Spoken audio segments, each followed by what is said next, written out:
이 운동 중에 여러 가지가 있는데 신전 운동이라는 거 이제 자꾸 뒤로 제낀다는 뜻이거든요. 저 따라서 한번 해보세요. 앉아서 이렇게 하시고 자 손바닥으로 허리 뒤를 받쳐서 허리 밀면서 어깨 뒤로 제끼시고 고개 뒤로 제끼시고 좋습니다. 자 만세 또 하시고 쭉 조여주시고 고개 뒤로 제끼고 시원하시죠? 이 신전 운동을 자꾸 하면 세 가지가 좋은 일이 생깁니다. 목, 허리, 어깨가 튼튼해지고요. 그 다음에는 멋있어요, 사람이. 노인은 나이 많다고 노인이 아니고요. 꼬부라진 사람이 노인이에요. 그렇죠? 그러니까 이걸 자꾸만 하면 우리 그 젊어서는 피부가 예쁘고 눈이 쌍꺼풀 지고 그러면 이쁘죠. 근데 우리 생각해 보세요. 제가 남자로서 솔직하게 얘기하는데 60 지나고 나면 피부가 어떠니 눈이 어떠니 이런 거 아무 관심이 없던데. 그죠? 세 가지만 관심 가요. 자세가 똑바로 해야 돼. 아무리 이뻐도 이러고 다니면 그 이렇게 별로 막 가슴이 뛰지 않아.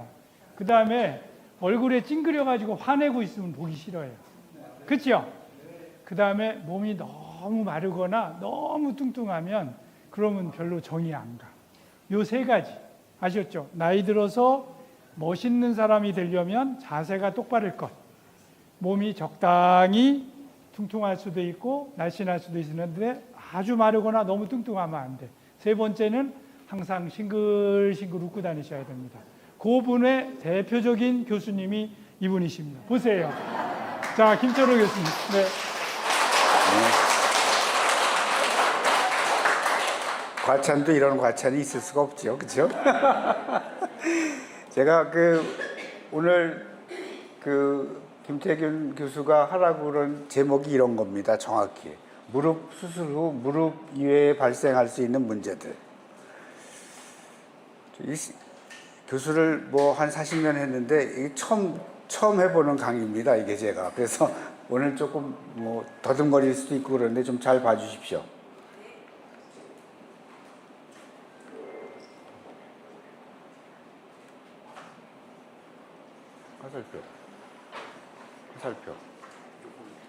화살표 안 돼.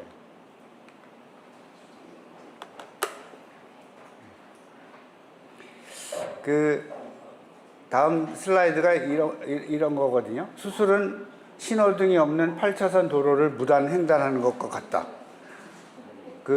저는 내과 의사를 일생했는데 외과 의사를 굉장히 존경합니다.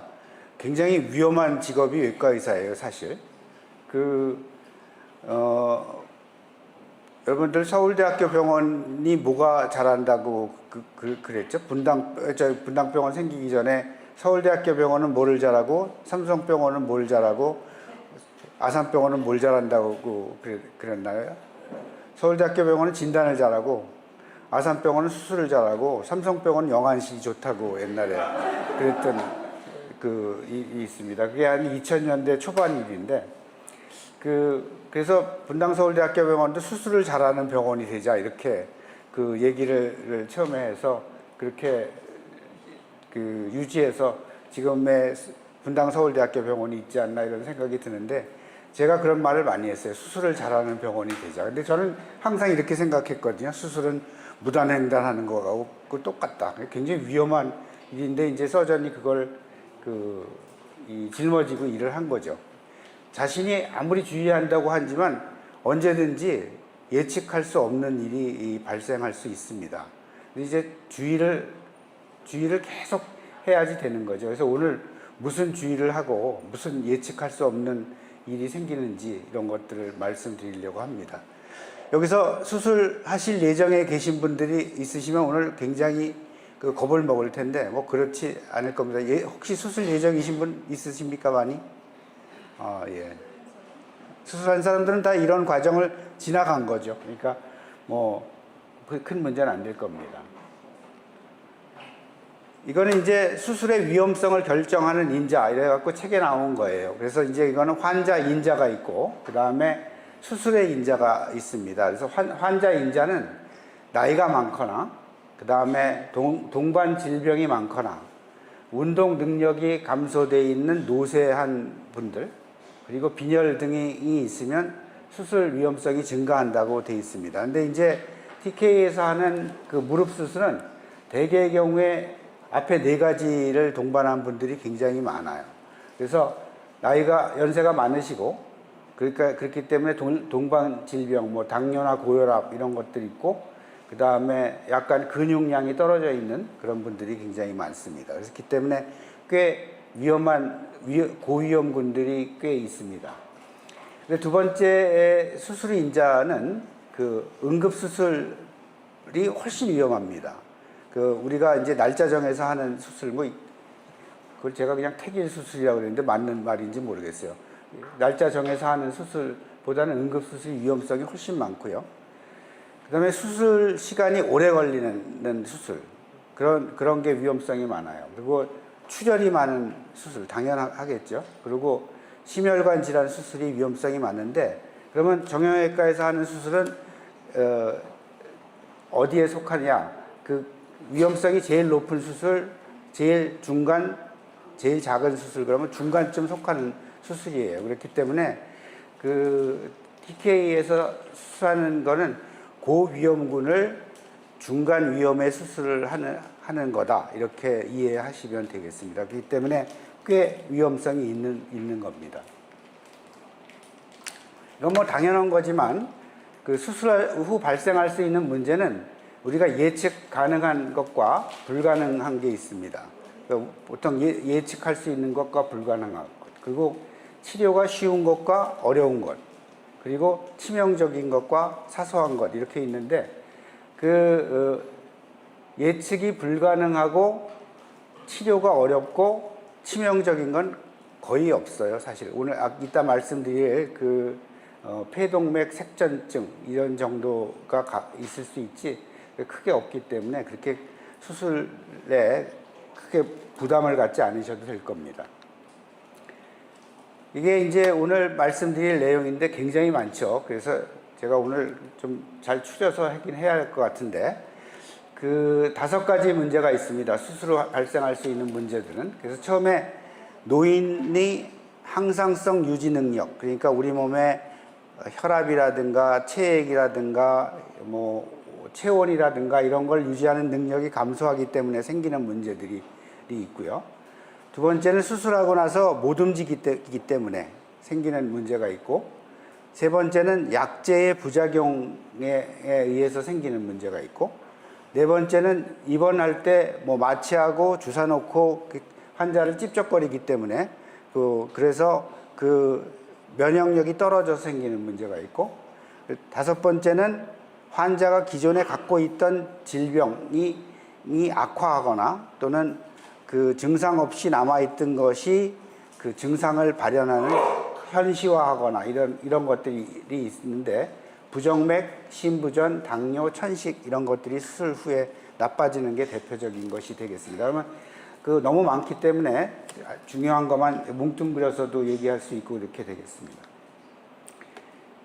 이제 노인이 된다, 그래서 노화가 된다 하는 건데요. 노화가 되는 거를 이렇게 설명하는 사람이 있어요. 우리 몸에 항상성을 유지한다 하는 건데, 항상성은 의학용어로 호메오스테이시스, 일정한 상태를 유지하는 능력을 우리가 항상성이라고 하는데, 그런 능력이 떨어지는 것이 노화다, 이렇게 얘기하는 사람들이 있는데, 그런 건 이제 인지 기능을 유지하는 능력, 혈압, 혈당, 체온, 전해질, 체액을 일정하게 유지하는 능력이 우리가 항상성인데 그게 떨어집니다.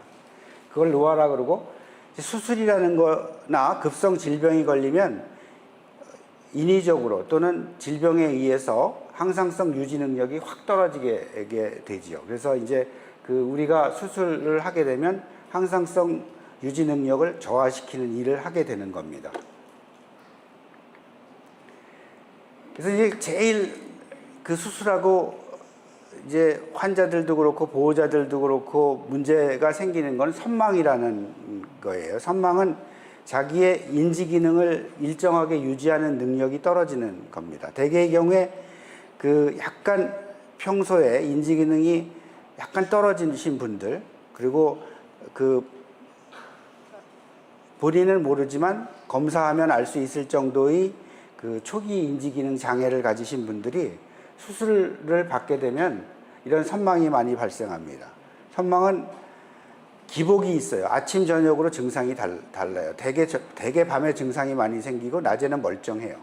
근데 어떤 증상이 생기냐 하면 그 시간과 장소와 사람을 못 알아보고 뭐 그런 일이 많이 생기고, 그 다음에 좀 에브노멀, 그러니까 이상 행동을 많이 해요. 그래서 뭐 주사를 뺀다거나 소리를 지른다거나 뭐 그렇게 이상 행동을 많이 해서 보호자들이 보시기에는 야, 이 양반이 치매가 왔구나 이렇게 생각하기 쉬운데, 이거는 이제 그 시간이 지나면 대부분 다 없어집니다.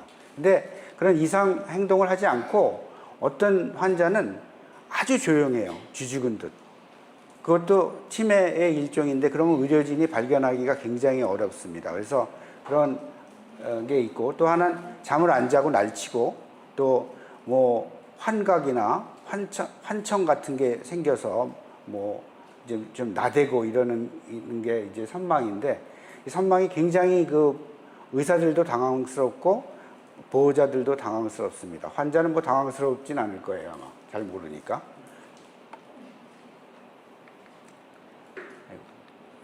근데 이제 그게 왜 위험하냐 하면 이게 입원 기간이 연장이 되고, 그다음에 치료에 대한 그 협조가 떨어지고 합니다. 근데 장기적으로 저희 아버지가 그러셨는데, 저희 아버지가 폐렴으로 입원을 하셨다 퇴원했는데 선망이 생겼었어요. 근데 몇 달이 지나도 밤낮이 구분이 안 되는 거예요. 그래서 가서 아버님 저 왔어요 하고 가면, 야, 오늘 이렇게 일찍 왔냐 그래요. 그래서 아버지 밤에 깜깜한데요? 그랬더니 밖에 그렇구나. 그러면서 몇 시예요 지금? 그러면 시계는 볼 줄 아세요? 뭐 한 7시구나. 그런데 계속 오랫동안 이 진압력이죠. 시간을 딴 건 다 하는데 시간만 구분을 못 하시게 이렇게 선택적으로 오래 가시더라고요. 그렇기 때문에 선망이 생기면 입원 기간도 연장되고 뭐 주사도 뽑고 뭐 하여간 골치 아픕니다. 그래서 위험이 높은 환자를 선별해야 돼요. 그래서 우리가 수술하기 전에 인지 기능이 좀 어떤지, 그 다음에 그 여러 다른 병이 겹쳐 있는지 이런 것들을 알아서 그 선망이 생길 환자는 보호자와 같이 있는 게 좋아요. 눈을 뜨면 아주 생소한 환경을 느끼게 되면 선망을 많이 느끼기 때문에, 그리고 낮에는 밝은 데 있기 때문에 창가에 그 환자를 위치시키는 게 좋고, 또 조기에 발견해서 우리 의료진이 할 일이지만 조기에 발견해서 치료약을 빨리 쓰는 것이 좋은 방법입니다. 두 번째는 이제 환자가 심부전이 발생해서 호흡 곤란이 발생하는 경우가 있어요. 이 노인은 대상된 심부전 상태로 살아가고 있다, 이렇게 보통 얘기를 하고 있는데, 심장 기능이 노화가 돼 갖고 확장기 기능이 떨어져 있는 상태입니다, 보통 노인들은. 그런데 수술을 하고 나면 심박수가 증가하고 못 먹으면 혈중 알부민이 떨어지기 때문에 아주 생리학의 기초인데,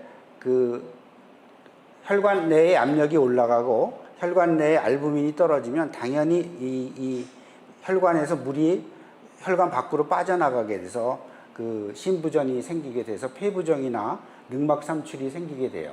그리고 환자들이 모를 수도 있지만 호흡곤란을 느끼는 경우도 있어요.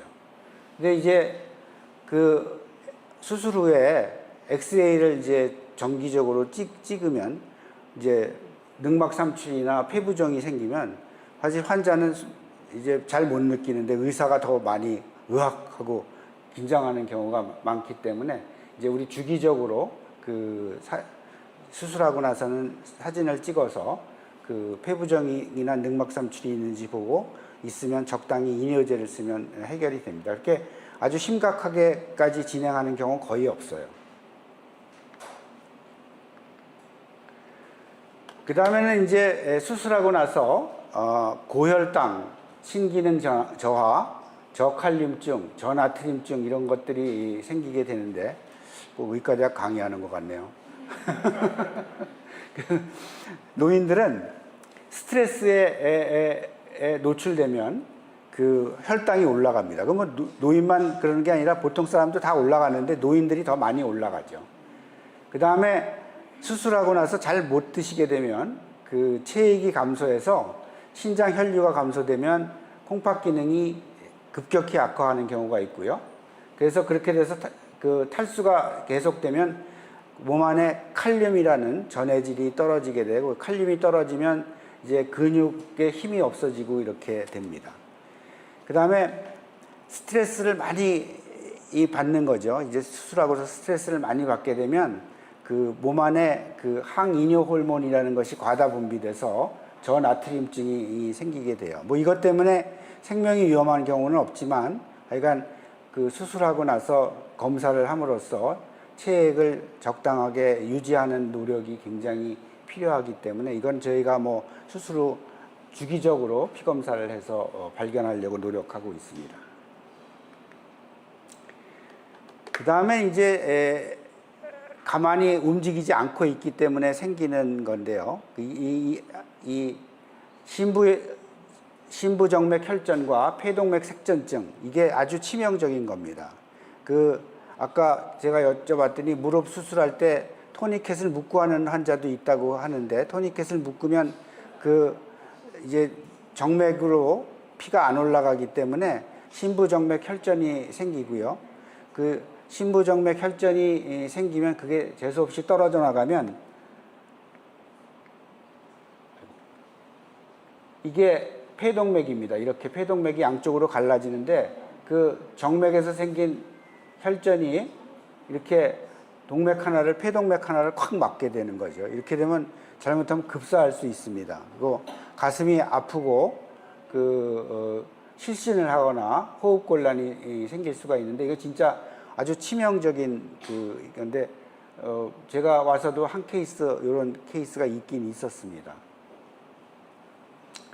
그래서 이제 시작은 뭐에서 시작하냐면, 시작은 심부정맥 혈전에서 생기기 때문에 이 심부정맥 혈전을 예방하는 것이 굉장히 중요합니다. 그래서 이 수술하고 나서 침대에 누워 있는 그 시간을 최소화하는 게 제일 중요하고요. 그 다음에 아스피린이나 항응고제를 수술 후에 투여하는 게 중요한데, 김태균 교수는 워낙 용감해서 아스피린을 쓰면서 수술을 해요. 되게 아스피린을 끊고 하는데, 그 아스피린을 쓰면서 뭐 출혈을 다 잡을 수 있다 이렇게 생각하기 때문에 그렇고, 근데 수술하시고 나서는 우리 하지의 근육을 우리가 펌프라고 하거든요. 그거를 수축을 시켜줘야지 하지에 있는 피가 이제 심장으로 돌아가는 게 도와주는데, 그렇게 하기 어려우면 하지를 주기적으로 컴프레션하는 기계가 있습니다. 그런 기계를 사용해서 심부혈전을 예방하지만 100% 예방되는 건 아닙니다. 그래서 저희가 수술 후에 제일 겁내하는 거는 심부정맥 혈전에 의한 폐색전증이다 이렇게 되고, 그러니까 수술 후에 가슴이 아프다 이렇게 얘기하면 저희는 그냥 머리카락이 씁니다. 그래서 이제 폐색전증은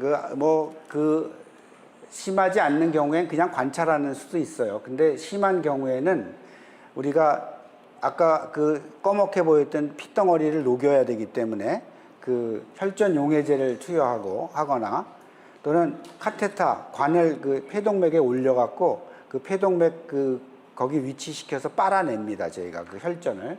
그 다음에 거기다가 혈전 용해제를 폐동맥에다 주입하기도 하고, 또 옛날에는 안 되면 가슴을 열어서 폐동맥을 열어서 혈전을 꺼내기도 했어요.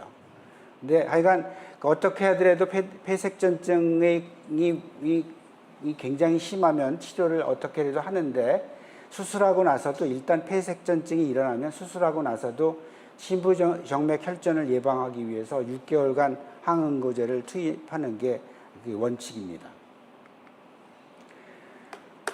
그 다음에 이제 수술하고 나면은 배뇨장애가 그렇게 많이 생겨요. 배뇨장애가. 여성분들은 일단 누우면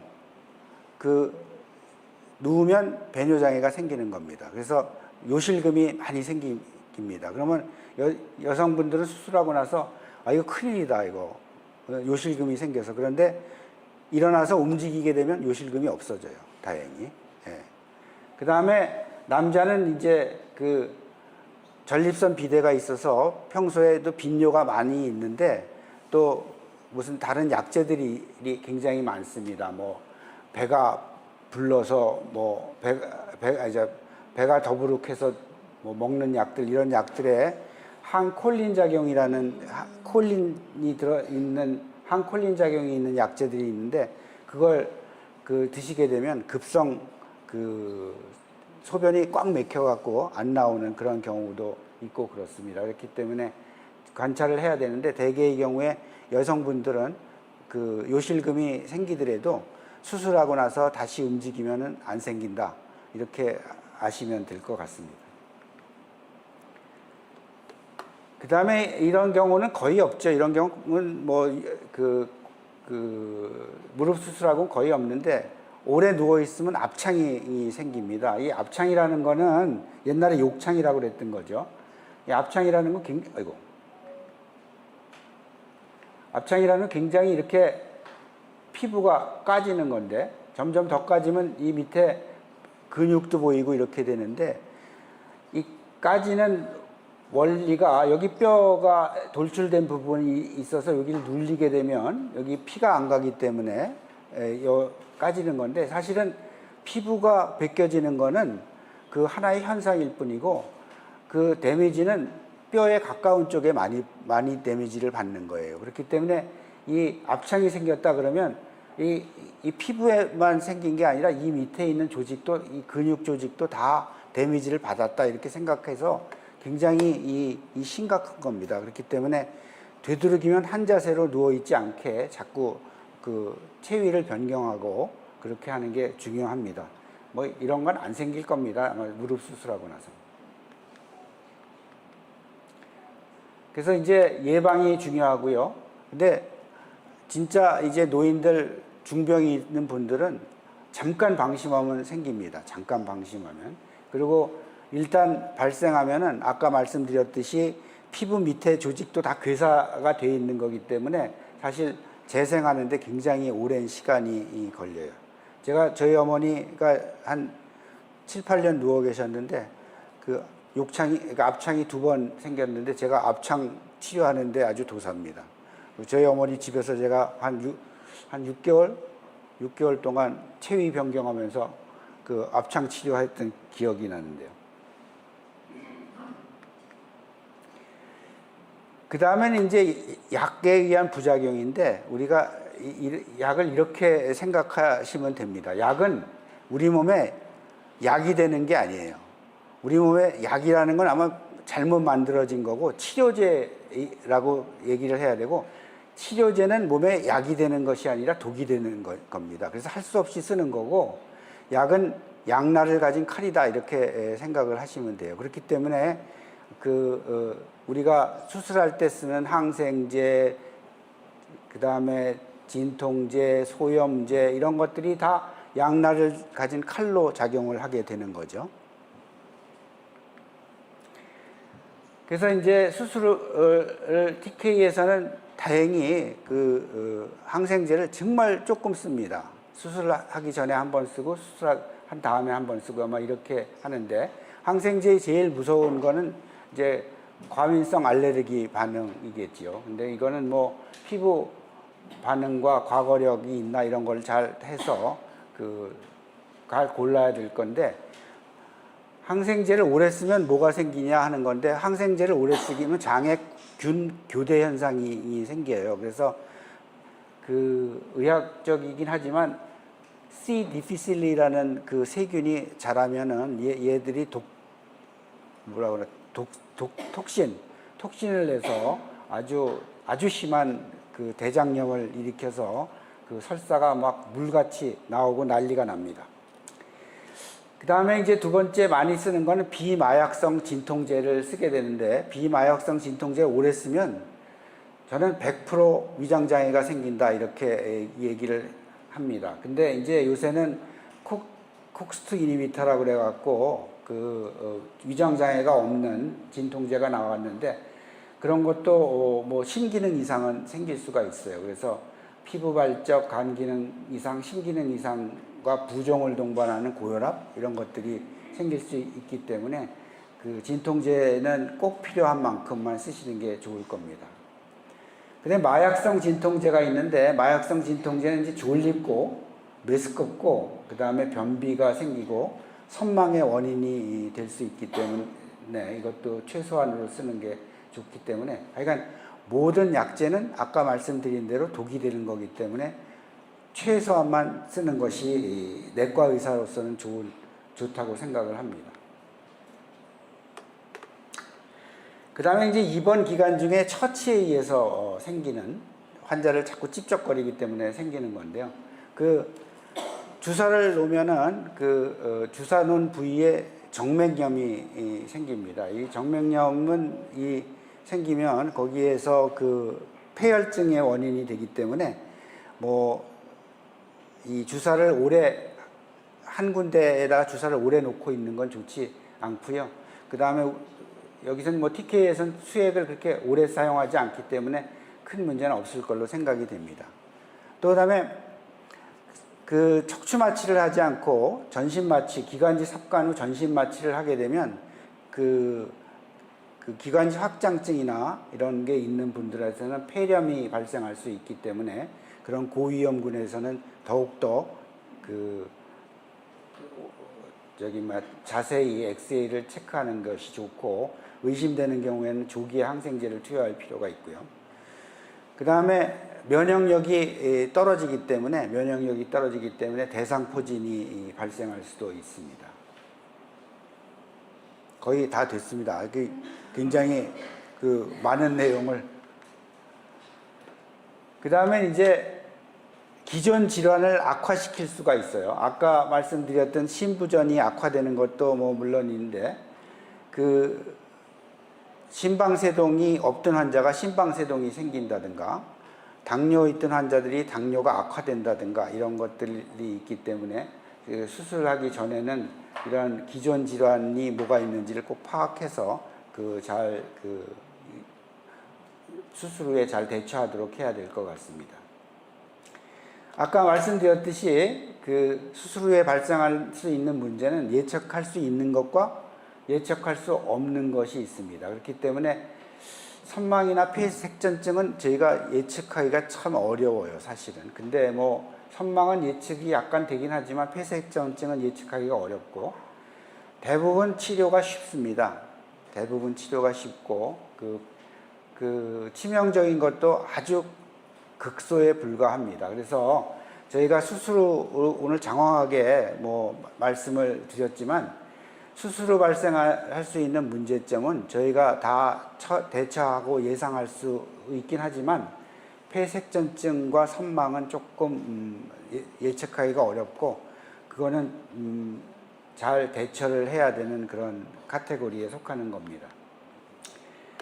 그렇기 때문에 이제 이게 마지막 슬라이드인데요. 수술 후에는 빠른 시간 내에 침상에서 벗어나는 게 좋고, 약제의 사용을 최소화하는 게 좋습니다. 그리고 수술 전 평가를 통해서 발생 가능한 문제점을 파악해서 수술 후에 세밀한 관찰과 검사를 통해서 조기 발견 및 대처를 하는 게 좋습니다. 공자도 못하고 죽은 얘기지만 이렇게 저희는 하려고 노력을 하고 있습니다.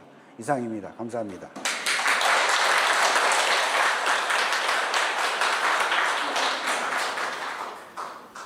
인상만 좋으신 게 아니라 강의도 잘하시죠? 네. 그렇죠? 귀에 쏙쏙 들어오죠. 네. 오늘 교수님 강의 들으면서 제가 모시고 있는 환자분들한테 맨날 절을 해야 되겠다 싶다는 생각이 들었어요. 이런 어려운 것들이 다 생길 수 있는 상황인데, 저희 환자분들은 대부분 그런 일 없이 잘 회복해 주시니 환자분들이 고맙고 또 저희 병원 직원들이 참 고맙다는 생각이 드네요. 저는 그냥 드립다 수술만 하는데 그래서 참 감사하다는 생각이 듭니다. 그리고 제가 그 박혜미 과장님 강의 들으면서 교수님 강의하신 얘기를 들으니 박혜미 과장님이 아까 얘기한 수술 전후에 이런 면들을 잘하면 지금 교수님이 말씀하신 무릎 이외에 다른 합병증 예방에도 참 도움이 되겠구나 하는 그런 생각을 좀 했습니다. 그래서 아까 휴식 시간 때문에 질문을 제대로 못 받을 시간을 못 드려서 지금 다행히 그 김초로 교수님이 강의를 신속하게 해주셔서 한 7, 8분쯤 질문을 받을 수 있거든요. 그래서 교수님 질문 강의하신 내용 또 아까 박혜미 과장님 이쪽으로 오시겠어요? 박혜미 과장님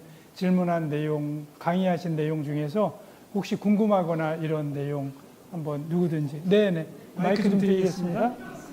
그 목소리 크니까 네. 네.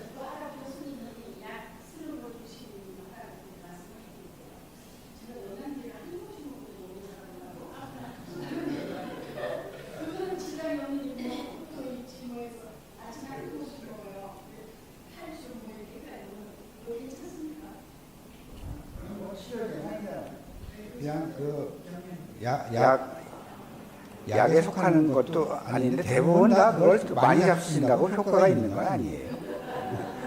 저는 그렇게 보통 말씀드립니다. 꼭 필요한 거 한두 가지만 잡수시고 나머지는 모았다 여행 다니세요. 그게 나을 겁니다. 네. 자, 요 사안 사실은 약에 대한 거기 때문에 중요하거든요. 그래서 조금 더 요거에 대해서 실질적으로 지침을 저희 병원에서 주는 박혜미 과장님 얘기, 그러니까 질문의 내용은 내가 지금 복용 중인 약이 많은데 그 중에 물론 영양제 같은 것도 있고 다른 약도 있는데 이 약에 대해서 수술 전후에 수술 전에는 어떤 약을 언제 끊고 그러면 수술이 끝나고 나서는 언제부터 먹을 수 있는지 이 얘기를 우리 박혜미 과장님께 청하겠습니다. 네, 제가 강의에서 이제 약에 대해서 많이 말씀을 드렸는데 일주일 전에 제가 건강기능식품, 한약, 보조제 다 중단하시라고 이렇게 요청을 드렸었어요. 그러니까 처음에 복용하시는 약들, 건강기능식품을 다 이렇게 제가 보다 보면 이렇게 상충되는 역할을 하는 것도 꽤 있고요. 그리고 특정 성분에 대해서는 항응고제와 같이 복용하지 말라라고 하는 것들이 있는데 이런 거를 같이 복용하시는 분들이 있습니다. 그래서 그것도 이제 그러니까 본인이 복용하시는 약들, 예를 들면 제가 기억나는 것 중에 하나는 이제 보스웰리아 같은 경우 항응고제와 같이 복용하면 출혈 위험성이 더 높다라고 알려져 있어서 이런 것들은 추후에라도 회복 기간 중에라도 좀 끊으시도록 이렇게 공고를 하고 있습니다. 네. 그 약물 이외에도요, 마늘, 생강 또 이런 즙 이런 것들이 일정 성분은 출혈 위험성을 높이고 그러기 때문에 건강보조식품 이외에도 음식에 대해서도 우리가 늘상 먹는 거 아닌 경우에는 수술을 앞두고는 좀 주의하는 게 좋을 것 같습니다. 네. 혹시 또 질문? 네. 아까 저기 설명을 잘못 들었는데요. 기관지 확장증은 어떻게 치료를 해야 낫고 기관지 확장증은 어떻게 생기는 건지, 왜 생기는 건지 그거. 기관지 확장증 교수님. 예. 기관지 확장증은 기관지가 확장되는 거예요. 그래서 이게 CT나 이런 거를 해보면 우리가 이제 진단이 되는데 그 왜 생기냐면 그 옛날에는 그 홍역을 앓고 나서 또는 백일해를 앓고 나서 또는 결핵을 앓고 나서 이렇게 생기는 거고요. 또 폐렴을 앓았다든가 그러면 그 부위에 기관지가 확장되고 이런 겁니다. 기관지 확장증은 확장된 기관지를 정상으로 돌리는 방법은 없고요. 그 기관지 확장증의 합병증으로 자꾸 폐렴이 생겨요. 기관지염이 생기고 그래서 가래가 노래지거나 그런 게 자주 되거든요. 기침을 하고 그럴 때는 조기에 그 항생제를 쓰는 게 중요합니다. 기관지 확장증 자체에 대한 치료는 없습니다. 네. 네, 저는 이제 무릎이 지금 안 좋아서 여기 계속 치료를 다니다가 적절한 시기에 이제 무릎 수술을 하려고 그러는데요. 제가 이제 그러기 전에 2년 전에 어깨 해적근개 수술을 했어요. 근데 그거를 하고 나서 이제 수술하고 나서 아픈 것보다도 변비가 너무 심해가지고 이 아픈 것보다 그것 때문에 너무너무 괴로웠는데 나중에 이제 만약에 무릎 수술을 하면 제가 수술할 때 변비가 너무 심해질까봐 그게 걱정이 되더라고요. 그럼 그때 어떻게 조치가 되는지. 이거 굉장히 중요한 일입니다. 특히 이제 무릎 수술이 많이 아프기 때문에요. 수술하고 나서 진통제를 드셔야 되는데 그 진통제의 대표적인 부작용이 장 기능을 떨어뜨리고 변비를 일으키는 경향이 있기 때문에 굉장히 흔한 문제거든요. 그래서 저희 박혜미 과장님께서 이건 답변해 주시는 게 좋을 것 같아요. 네, 무릎 빼고는 제가 다 관리를 해드리고 있습니다. 그래서 우선 이렇게 수술 후에 복용하시는 말씀하신 대로 진통제 부작용으로 인해서 속쓰림, 그다음에 위장장애, 소화불량, 변비 이런 것들이 올 수 있다라고 저희가 예측을 하고 있습니다. 그래서 변비에 관련된 것은 이제 저희는 이제 변비가 오면 이게 필요한 약을 드리고 어떤 약에 한해서는 좀 감량을 하도록 합니다. 그리고 환자분들한테는 아까 말씀드렸던 조기 보행 많이 걸으시고 장 운동이 활성화될 수 있도록 좀 도와드리고 있습니다. 이런 부분들은 저희가 아주 흔하게 일어난 일이라서 다 예측하고 있는 그런 상황들에 해당되겠습니다. 네.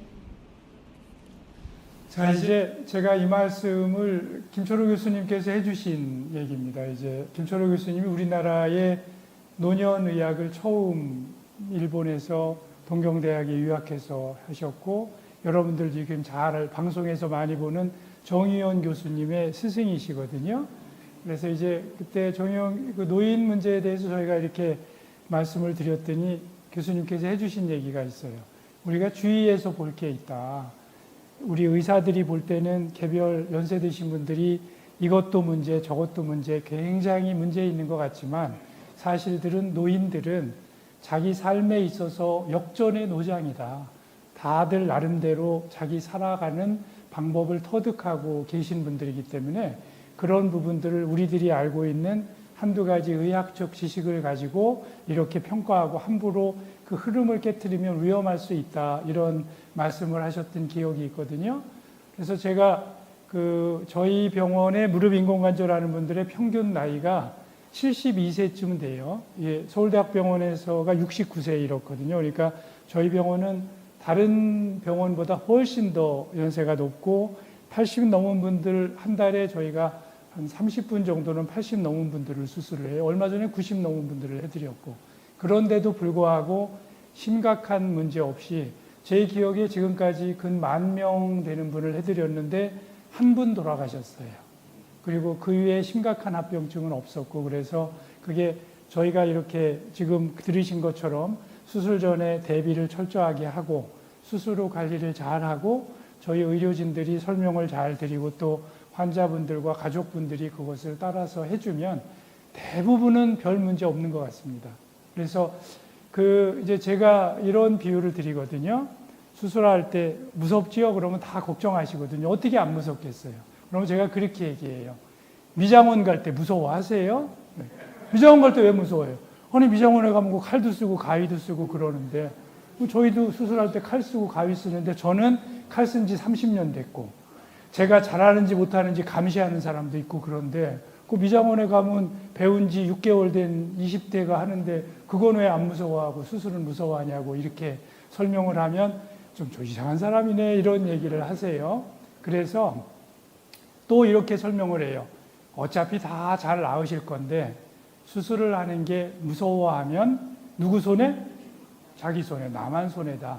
그러니까 수술에 따른 이런 걱정에 대해서 대비를 철저하게 하고 걱정은 하지 말고 3개월, 6개월 후에 소풍 가고 골프 치러 가는 거 생각하고 어려움을 지나가라고. 우리가 이렇게 저 높은 산을 가다 보면 반드시 계곡이나 어려운 데를 지나가죠. 그거 어떻게 지나가죠? 멀리 보고 뚜벅뚜벅 가면 되는 거예요. 옆에 안내인 따라서.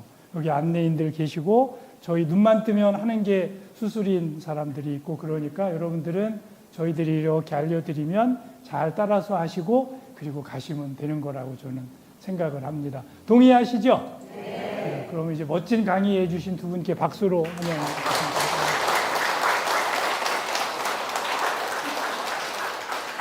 감사합니다. 자, 이제 마지막 강의인데요. 아까 제가 강의 처음 시작할 때 김종혁 교수님 무릎 인공관절 수술하고 나서 어떻게 행복한 인생을 살아갈 것인가.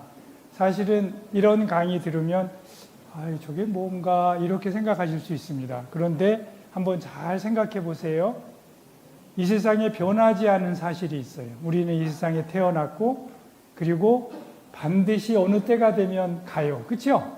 혹시 여기 계속 있을 생각 있으세요? 저는 없습니다. 우리가 모르지만 반드시 떠나가거든요. 그러니까 누가 뭐래도 가장 지혜롭고 올바르게 사는 길은 무슨 일이 생기든 간에 그 세월을 내가 행복하게 잘 살다 가는 거죠. 그렇죠? 무릎 수술을 하는 것도 아니면 다른 모든 것을 하는 것이 결국은 나도 행복하고 나를 사랑하는 사람들, 내가 사랑하는 사람들이 행복하게 살 수 있도록 이끄는 거잖아요.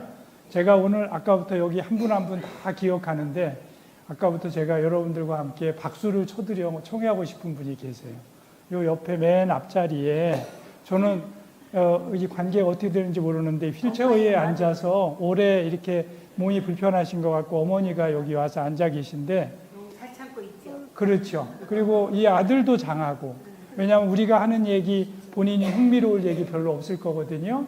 근데 이 아들을 이 자리에 공적인 자리에 데리고 나오시는 엄마도 그렇고 이 모습이 저는 아까부터 참 장하고 훌륭하다는 생각이 좀 들었습니다. 오늘 강의 듣고 너무 행복했고요. 네. 지금 아무 이상 없거든요. 근데 아파도 걱정이 없겠다는 생각이. 이제 요 강의 들으면 더 행복하실 거예요. 우리 박수 좀 두 분께 청해 주세요. 네. 좋습니다. 김종혁 교수님, 우리 행복하게 해주세요. 안녕하십니까. 저는 아산병원에서 부인 암 환자를 보는 의사고요.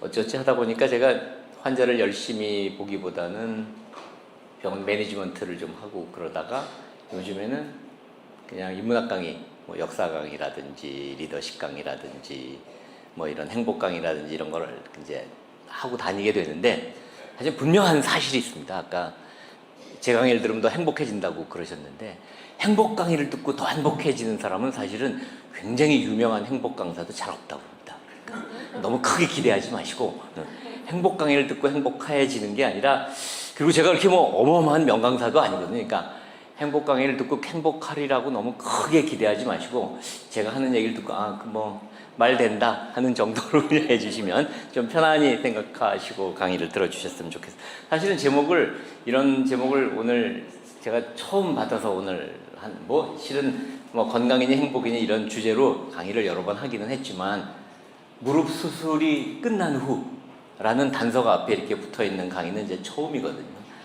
아니 무릎 수술은 김 원장님이 하시고 왜 뒤에 뒤치다거리는 저보고 이게 왜 저보고 건강과 행복을 책임지라고 하시는지 잘 모르겠지만 무릎 수술의 건강과 행복을 어떻게 아까 김 원장님 여기 나오셔가지고 얘기하시던 중에 저는 수술을 드립다라는 말이 별로 좋은 말은 아니다고 제가 좀 AI에 찾아봤어요. 드립다가 무슨 뜻인지 그랬더니 마구 세차게 무모하게 뭐 이런 뜻인데 전혀 그렇게 수술하는 분이 아니라는 점을 제가 열심히 많이 하신다는 뜻을.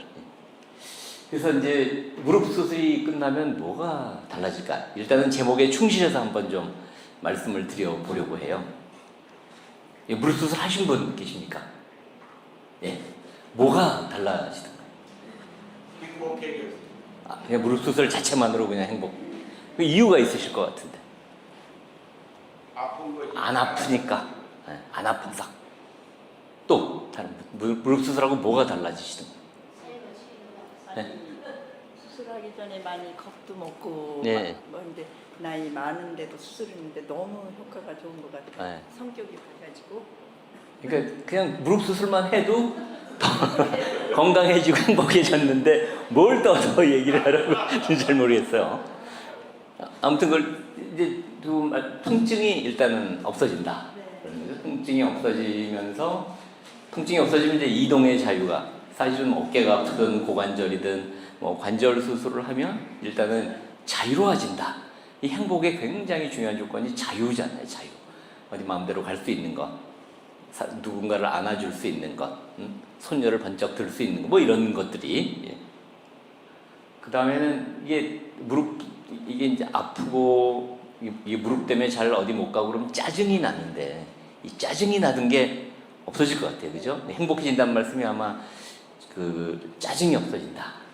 짜증이 없어지면서 이제 마음의 평화가 오는, 그래서 자유가 생기고 평화가 오는, 그래서 그래서 무릎 수술하면 그냥 자연히 이렇게 되는 것 같아요. 무릎 수술을 하든 어깨 수술을 하든 고관절 수술을 받으시든 그냥 이거 자체가 그냥 행복인 것 같습니다.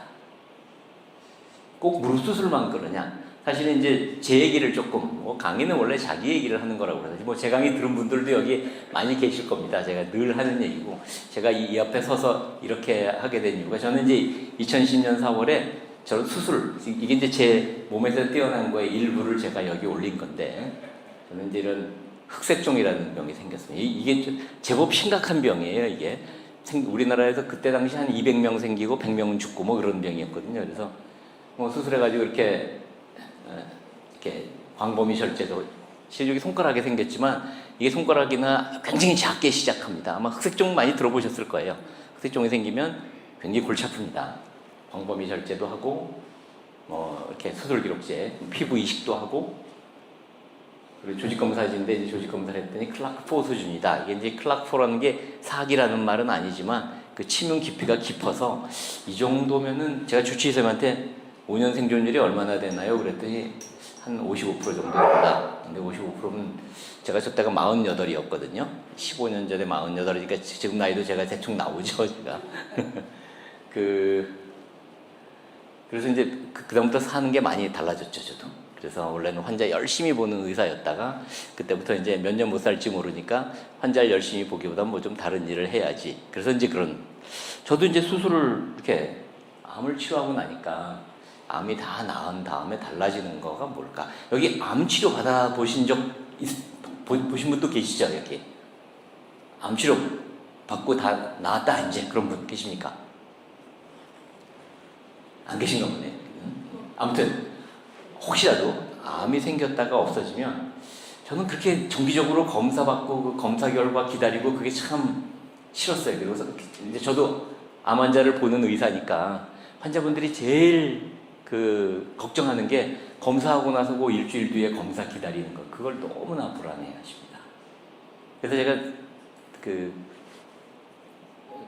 못된 건 아니지만 나쁜 의사 중에 한 사람이 미리 환자 차트를 공부하지 않고 환자가 들어온 다음에 컴퓨터를 열어서 그때부터 그걸 읽고 앉았으면, 그러면 환자가 옆에 앉아가지고 의사가 이렇게 한참 보고 있으면 굉장히 불안해 하잖아요, 옆에서. 한참 본 다음에 괜찮은데요? 그 짧은 시간에 얼마나 환자들이 불안해하는지. 그래서 저는 환자도 그렇게 많이 보지도 않지만 나름대로 잘 보려고 미리 환자를 다 파악하고 내려갑니다. 그러면 환자가 이렇게 문을 열고 들어오실 때, 검사 다 괜찮아요. 그럼 아이고 안녕하세요. 그럼 안녕히 계세요. 그러고 돌아 나가는 분도 계실 정도로 그냥 그 얘기 한마디 듣고 싶으셔서, 그래서 그걸 미리 검사 받고 결과 기다리는 게 너무나 싫었어요.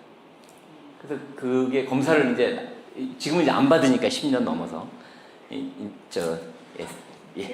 예, 아닙니다. 좋을 것 같아요. 예, 네. 맞습니다. 네. 예. 대단하십니다. 그래도 이렇게 강의 이렇게 들어오셔서요. 제 삶이 너무 자유로워져서 그게 좋았던 것 같고, 아마 주변에 암 환자들 보면 그러실 거예요. 검사 다니고 근데 불안했어요. 죽을까봐. 근데 이제 안 죽게 되니까 역시 그것도 마음의 평화가 오고, 한 꽤 시간이 지나니까 저도 이제 꽤 행복해졌습니다. 아까 우리 박 과장님하고 저기 앉아가지고 술도 약인데, 술이 원래 약이잖아요, 원래. 근데 원래 우리가 약 조그만 거를 앰플이라고 그러잖아요. 저 주사를 한 앰플 맞는다. 그 앰플의 어원은 옛날에는 와인병을 암포라라고 불렀습니다. 그래서 암포라, 술병의 어원이 앰플이라는 이름으로 된 거거든요. 수술하고 바로 술 마시면 안 되나? 제가 이렇게 물어봤더니 글쎄요, 뭐 크게 안 될 건 없는 것 같은데 같이 그런 얘기를 나눴었어요. 저는 이제 환자분들한테 대개 환자분들이 수술하고 한 1년, 2년 지나서 이제 좀 몸도 좀 괜찮아지고 컨디션도 좀 나아지고 그러시면 가끔 저한테 이런 걸 묻습니다. 저 맥주 한 잔, 와인 한 잔 마셔도 되나요? 아마도 관절 아프시고 수술한 다음에 언제부터 한 잔 해도 되나요? 이렇게 아마 많이 물어보시기도 할 텐데, 그럼 저는 딱 이렇게 답을 합니다. 맥주 한 잔, 와인 한 잔도 안 드실 거면 왜 오래 살라고 하세요? 그렇게. 아니, 그것도 술은 만취만 하지 않고 조금 마시면 저는 문제가 없다고 생각합니다. 아까 뭐 약 얘기가 나와서 제가 술 생각이 나서 말씀드립니다. 자, 무릎 수술이 끝난 후 건강과 행복은 어떻게, 이제 본 제목을 좀 생각을 해보면, 이게 이제 옛날에 서울 시민 상대로 조사를 한 거래요. 행복하기 위해서 필요한 것. 이게 이제 서은국 교수 팀에서 조사를 한 거라고 알고 있는데, 돈이 40%. 사실 이게 이래서는 안 되는데, 어쨌든 당시에는 돈이 40%고, 건강이 한 30%지. 건강이 한 30%. 화목한 가족이 한 20%. 가족이 한 20%. 그 다음에 이제 배우자나 이성 친구, 그 다음에 친구, 뭐, 친구 관련이 한 10%. 이게 좀, 어떻게 보면 이게 좀 이렇게 거꾸로 돼야 될 것 같은데, 아니, 거꾸로는 아니지만 이 건강의 중요성은 뭐 이 정도면 뭐 그렇다 치고 돈이 너무 우리가 그저 높은 게 아닌가 생각이 들긴 하지만, 아무튼 행복하는데 건강은 뭐 꼭 필요하죠. 건강하지 않은데 행복한 사람은 사실은 없다고 보입니다. 그래서 무릎 수술이 끝난 후 더욱 건강하려면 어떻게 해야 되나? 제가 이거 관련해서 이제 여러 가지 책을, 몸이 먼저다, 먼저가 아니라 몸이 전부다, 이 굉장히 유명한 노화의 종말이라는 뜻입니다. 이 책의 핵심은 노화는 병이다. 누구나 겪어야 되는 게 노화는 병이니까 노화는 이겨낼 수 있다. 뭐 그리고 천천히 늙는 방법. 뭐 요새 저속 노화라는 뭐 그런 말도 있지만, 저속 노화가 아니라 어쨌든 천천히 늙는 방법이 뭐가 있을까? 그다음에 식사가 잘못됐. 제가 아주 굉장히 좋아하는 책입니다. 이 식사가 잘못됐습니다라는 책이 일본 당뇨 의사가 쓴 책인데, 어떻게 하면 건강을 잘 유지하는 식사를 할까? 제가 이따 내용 조금 소개도 해드릴 거예요. 더 건강하려면 다른 잡병, 뭐 잡병이라 그래서 좀 그렇지만 아까 쭉 나열했던 그런 병들을 잘 좀 다스리고, 그리고 결국은 몸은 가볍고 다리는 강하게, 근육은 결국은 체중 조절 잘하고, 무릎 수술을 해놨는데 무릎이 사실 아프게 된 것도 체중이 많이 나가서 근육이 약해서, 사실 주변 근육이 강하면 무릎 수술을 하게 될 확률이 굉장히 적다고 알고 있거든요. 그렇죠, 원장님? 네. 그러니까 사실 근육이 주변을 잘 받쳐주면 다 된다. 저는 허리도 마찬가지라고 생각해요.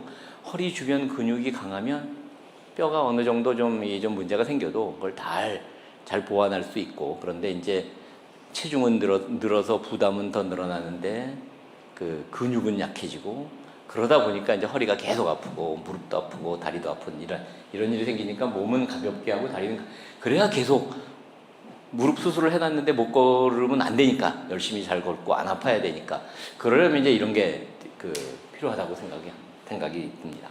그러면 결국은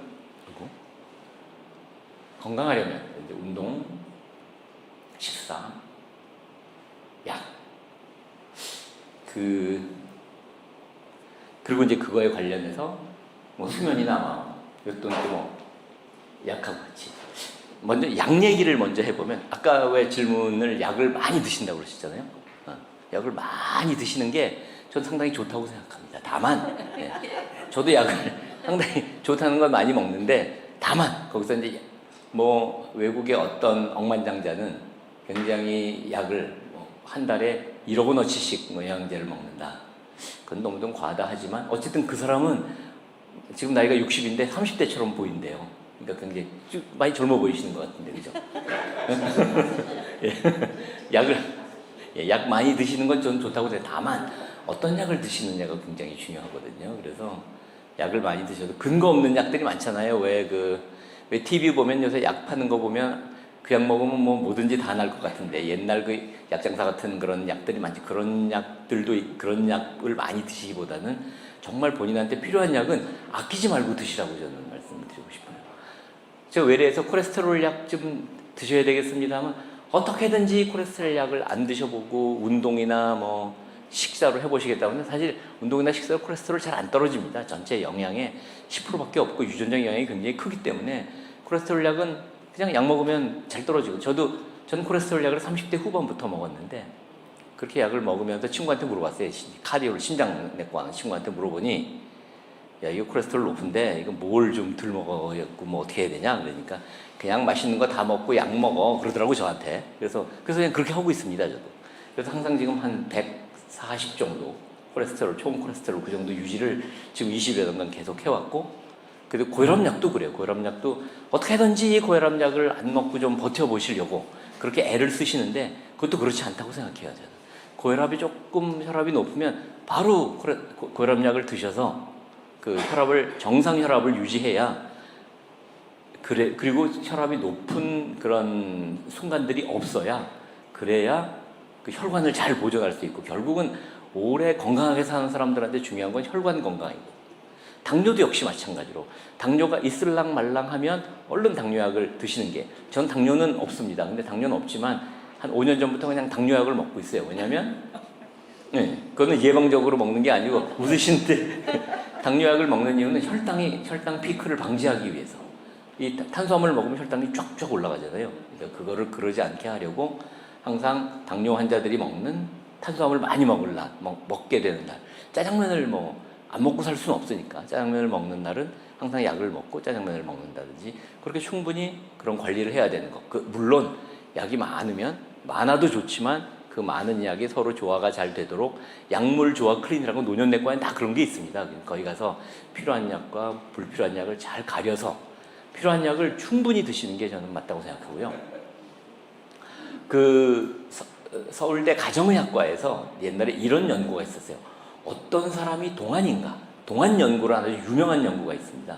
그 동안 연구에 보면 그 결론이 뭐냐면 그 젊었을 때부터 고혈압약, 콜레스테롤 약, 당뇨약 이런 거를 먹은 사람들이 얼굴이 젊더라는 거예요.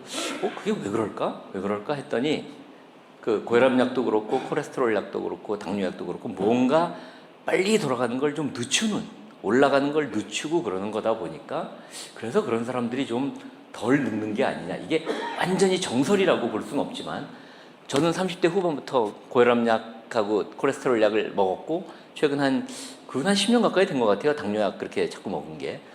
좀 그래도 뭐 더 늙어 보이진 않잖아요. 제가 김태균 원장님보다 선배거든요. 제가.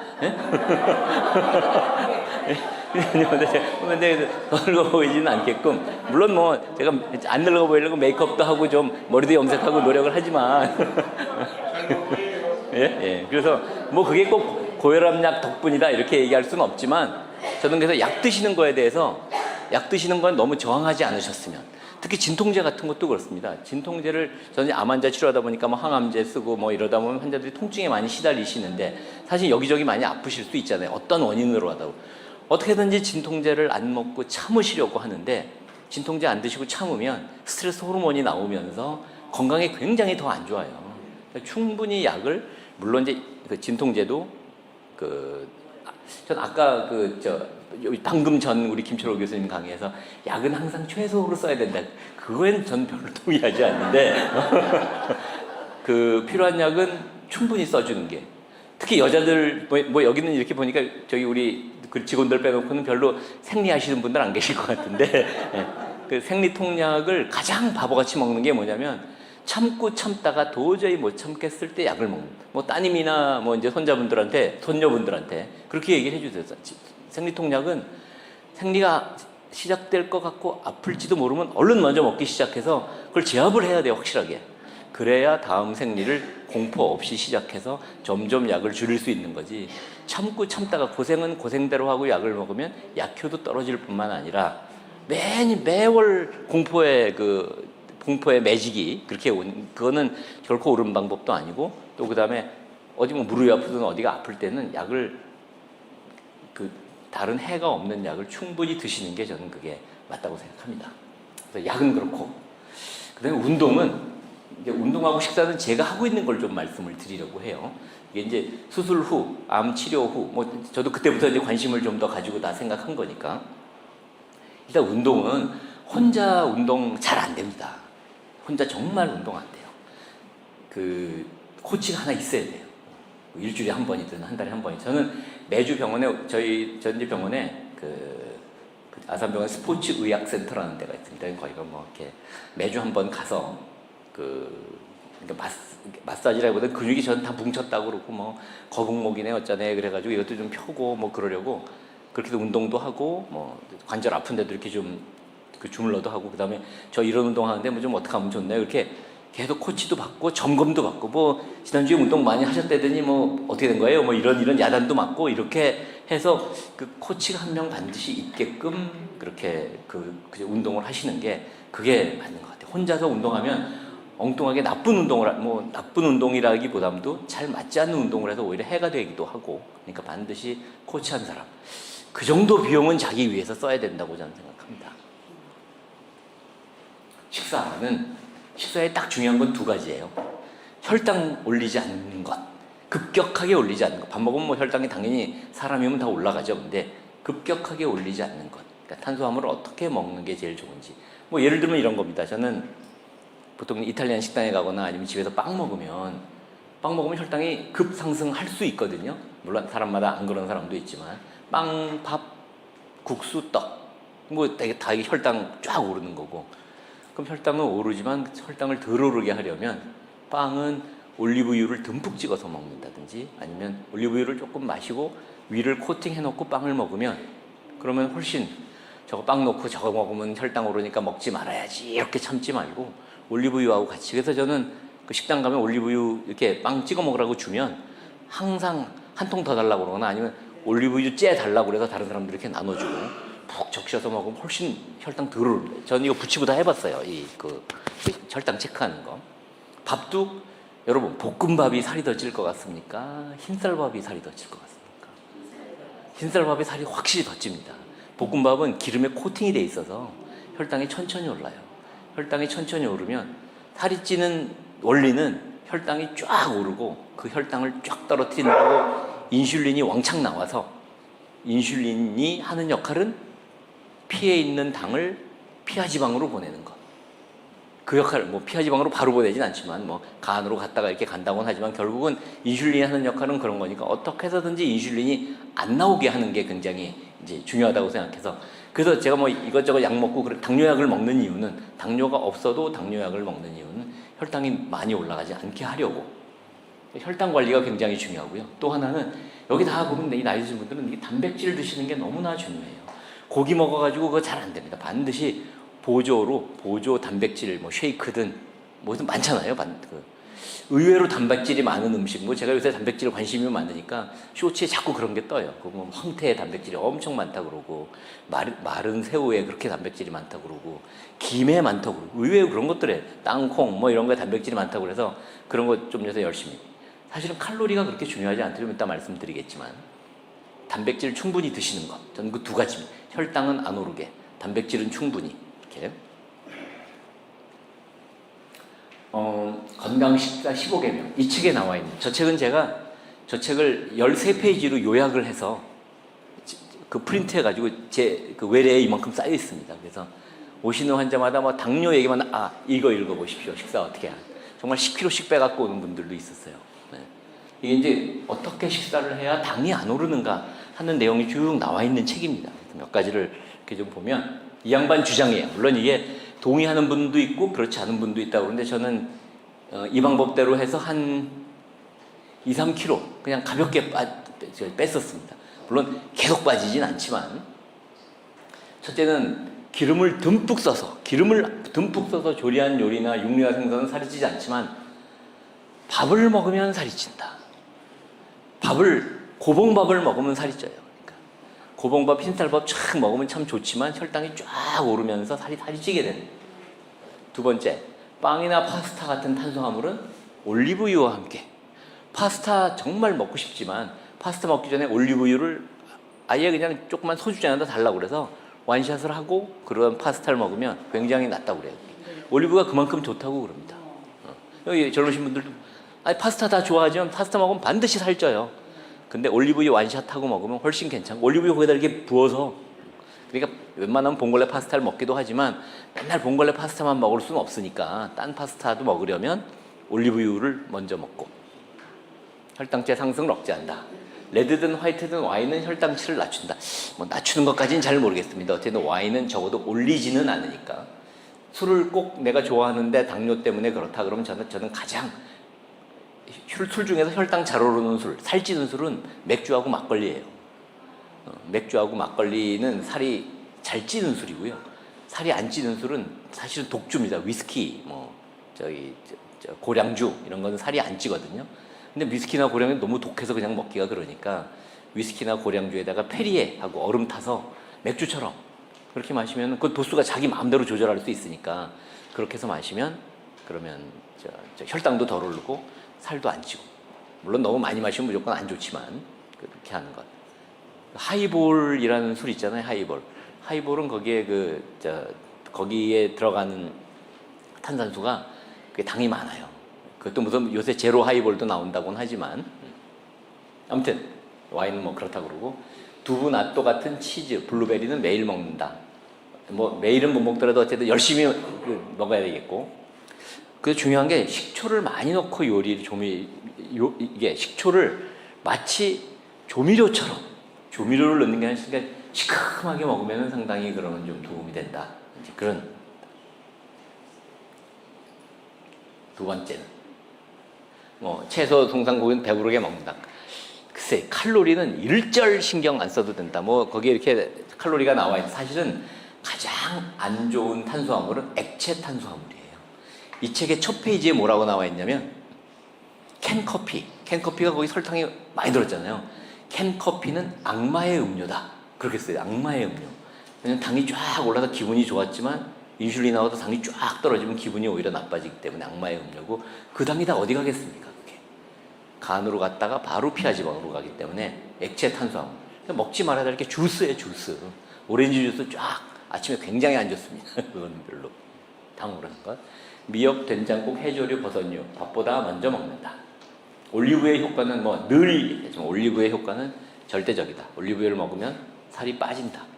올리브유 때문에 살이 빠지는 게 아니라 올리브유 덕분에 다른 탄수화물의 흡수가 적어져서 혈당이 덜 오르니까 살이 강의를 하다 보니까 이게 무슨 무릎 다음이 아니라 건강 강의처럼 됐는데 아무튼 그렇습니다. 계피가 또 그렇게 좋다 그래요. 그래서 커피 뭐 스타벅이든 어디든 가면 거기다 계피가루 있잖아요. 그래서 저는 커피에다 계피를 좀 많이 넣어서 그렇게 마시려고 좀 애를 쓰는 편이고요. 그래서 이건 뭐 귤은 과육을 깐 하얀 속껍질, 사과는 껍질을 깎지 않고 그대로 먹는 게 뭐 거기에 좋은 게 또 많이 들었다고 그러니까 그냥 참고하시면. 이 양반이 일본 당뇨 의사가 주장하시는 바입니다. 그러니까 당뇨 의사이시면서 노년내과 의사이시기 때문에 우유보다는 두유. 글쎄 뭐 우유는 약간 위산이 좀 나오기도 하고 그러기 때문에 뭐 장어, 닭고기, 참치 단백질 많이 먹으라는 거죠. 단백질을 많이 먹되 장어, 닭고기, 참치, 소고기, 돼지고기를 매일 충분히 먹을 수가 없으니까 그래서 반드시 그 단백질 파우더를 이용해서 보충을 저는 해주시기를 강력히 제가 요새 머리숱이 좀 많아졌어요. 미용실에서 인정하게 머리숱이 무슨 특별히 뭐 약을 쓴다기보다는 단백질을 열심히 먹으니까 확실히 좀 좋아진 것 같아요. 뭐 괜찮지 않습니까? 제가 머리 지금 헤어스타일 육류를 좋아하고 뭐 소나 살코기 뭐 단백질 얘기죠. 다 단백질. 그다음에 뭐 생강, 고추 괜찮다. 그다음에 운동으로는 글쎄요 이게 바닥을 걸레질하는 청소가 좋고 요리는 치매 예방에 좋고 그러니까 남자분들이 이거 좀 열심히 하시면 바닥을 하는 게 나를 위해서 청소를 하는 거니까 요리도 나를 위해 그 요리가 치매 예방에 나를 위해서 저는 뭐 요리는 잘 못하지만 저는 확실하게 하는 건 석션하고 설거지는 열심히 합니다. 설거지가 왜 좋으냐면 설거지를 하면 찬물, 더운 물을 이용해서 잔 근육을 쓰기 때문에 굉장히 아침에 술 깨는 데도 좋고 아침에 불편한 거가 이게 졸린 게 깨는데 굉장히 좋아서 아침에 뭐 컵설거지 같은 그런 거는 오히려 저녁에 좀 몇 개 뒀다가 아침에 찬물을 확 틀어가지고 설거지를 한다든지 더운 물로 한다든지 그럼 이 설거지가 굉장히 아침 정신 건강에 좋다는 그런 글을 어디서 읽고 나서는 열심히 설거지를. 그래서 와이프가 깨면 설거지 하나도 없어요. 제가 싹 정리를 해놓기 때문에 그거는. 예. 물론 뭐 저희는 집에서 요리를 잘 안 해 먹습니다. 제가 밖에서 많이 먹기 때문에 저희 집의 모토는 진료는 의사에게 요리는 요리사에게 이 주의이기 때문에 별로 집에서는 별로 요리하는 거 뭐 생선 굽는 냄새 나는 거 제가 별로 안 좋아해서. 예. 이제 건강 얘기를, 이제 건강은 제가 말씀드린 건 운동은 코치와 함께, 약은 어쨌든 약은 아끼지 말고 열심히 먹되 어떤 약을 먹어야 되는지를 선생님하고 잘 상의를. 요새는 그런 AI 프로그램 같은 것도 있어서 약이 탁탁 AI한테 물어보면 이거 같이 먹어도 돼 그러면 어느 정도 답을 줍니다 또 그게. 그리고 식사는 이게 혈당을 올리는지 안 올리는지 단백질이 많은지 그 두 가지만 딱 생각하면 그게 굉장히 나이 들수록 좋은 그런 음식이라고 생각이 됩니다. 행복은 이제 뭐 아까 말씀드린 이동의 자유와 평화, 이게 자유와 평화가 사실은 행복인데 자유와 평화가 행복이잖아요. 자유와 평화. 이 자유가 가족으로부터도 좀 자유로워야 되고, 이거 보면 가족으로부터 자유롭다. 집에 아픈 사람이 있거나 뭐 내가 케어해줘야 되는 사람이 있는 게 사실은 행복을 굉장히 저해하는 일이고, 나로 인해서 다른 사람을 불편하게 하는 것도 굉장히 그렇잖아요.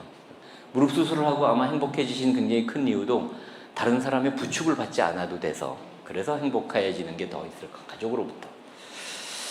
이제 두 번째는 돈으로부터. 과연 돈이 얼마나 있어야 행복해? 돈이 계속 많다고 좋은 건 아니지만 쓸 돈은 잘 있어야 되는데, 우리나라 어르신들의 문제는 자산의 90%를 부동산으로 깔고 앉아 있는 것이 제일 문제다. 그렇게 돼 있어요. 현찰은 별로 없고. 그러니까 돈을 안 써. 그걸 왜 집을 깔고 앉아 있냐면 자식한테 어떻게 좀 물려줘 보려고. 근데 그거를 그러지 말라고 얘기하시는 분이 한 분 계시죠, 지금 요새. 강의 열심히 하고 다니시는 이분이 있습니다. 제가 강의 들어본 적 있으세요? 유튜브에서 많이 들으셨죠? 이분이 얘기하시는 게 딱 아주 결정적이에요. 집 영모기지 해서 주택 자금 대출해가 대출해서 돈 펑펑 써라. 딱 10억짜리 집. 요새 뭐 분당 웬만하면 다 10억 넘잖아요. 그죠?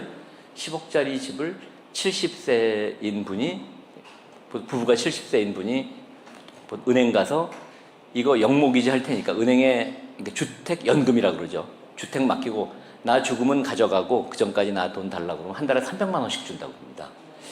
100세까지만 살면 대충 10억 나오거든요. 충분히 자기가 실컷 쓰고. 근데 10억을 깔고 앉아 있다가 돈 없이 살다가, 그럼 나도 힘들고 자식들도 힘들고, 10억을 깔고 앉아 있다가 이제 딱 돌아가시면, 황창인 신부 말씀이에요. 딱 돌아가시면 반은 국가가 가져가고 남은 5억은 자식들끼리 몇천만 원 더 갖겠다고 싸우고, 결국 그렇게 된다는 거예요. 그래서 딱 영모기지 해서, 그러니까 주택연금 해가지고 그 돈 받아서 자식들한테 나눠주기도 하고. 제가 아는 선배님 한 분은 명절 때 오라고 안 한대요.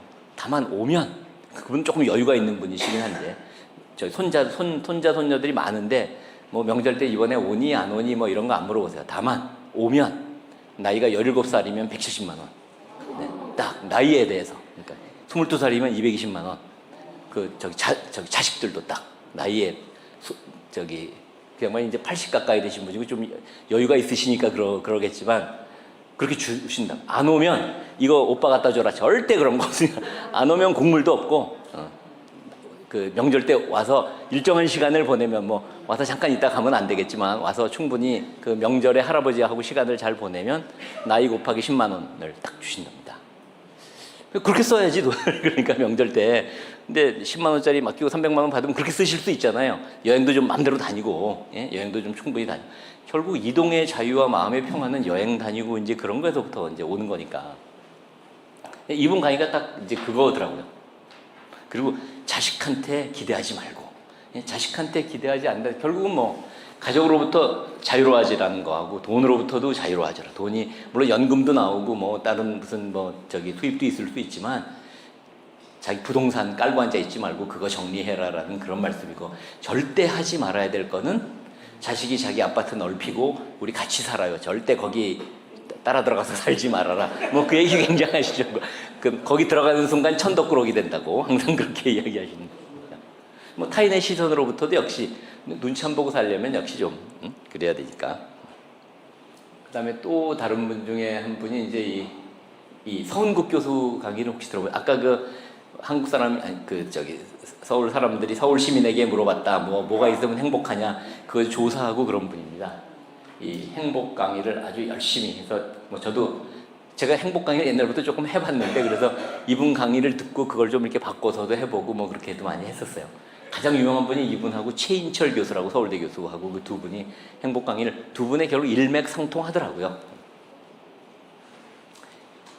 이분 주장은 딱 그겁니다. 행복은 강도가 아니라 센 행복이 한번 빵 오는 게 아니라 그냥 작은 거를 소소하게 잘 느끼는 것. 빈도다 행복은. 좋은 일을 계속 느끼는 거. 뭐 소확행이라고 요새 그렇게 이야기하지만 행복은 강도가 아니라 빈도다. 행복한 경험이 많아요. 저분은 딱 그렇게 주장하세요.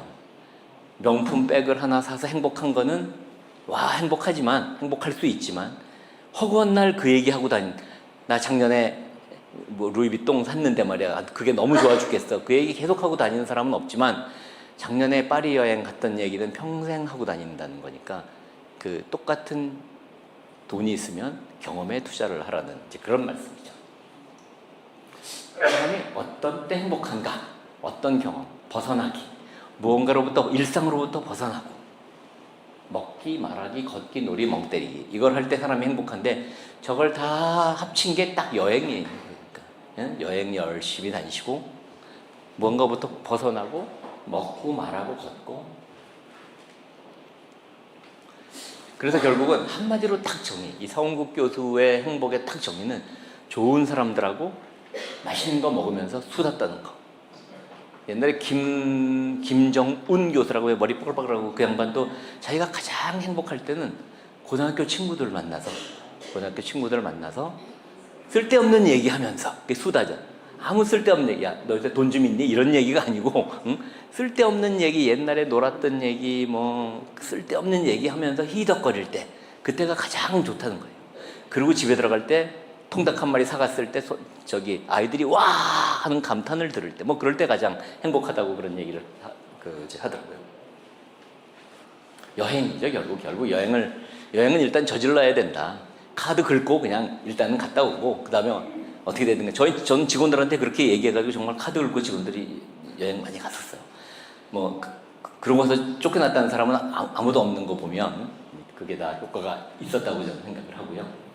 경험에 투자란 아까도 말씀드린, 결국 소유냐 존재냐. 소유는 물건 사서 행복한 거하고 명품 사서 행복한 거와, 존재는 내가 느껴서 내 존재를 더 풍요롭게 만든 것, 좋은 경험이 있는 것, 그게 더 행복이 아닌가. 그렇게